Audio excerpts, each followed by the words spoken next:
We're at Washington State University, and I'm with WSU professor Dr. Norman Lewis and his crew here today. And we are talking about your program, the Final Frontier Plant Habitat. What is that exactly? So the plant habitat, it's called APH, it's called the Advanced Plant Habitat.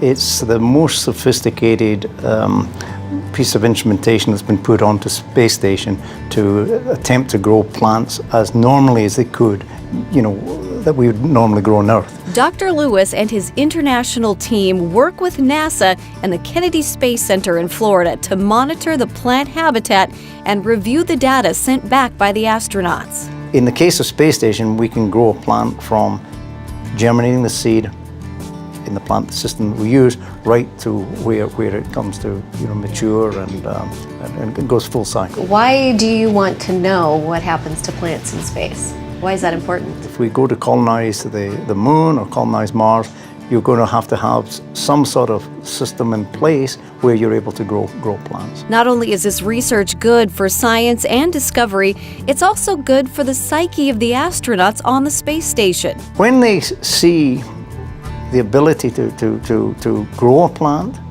and to smell it and sometimes taste it, it brings that feeling of Earth back home again. Yeah. So there's the aesthetic aspects and psychological aspects of doing these things as well. They can grow something. They can grow something. Yeah. They're using a plant called Arabidopsis, which is a great plant to study in this microgravity environment. Is it edible? Not for humans, but it belongs to the cabbage family. I see. Yeah, you would need a lot of it to make a salad, put it that way. Yeah. Okay.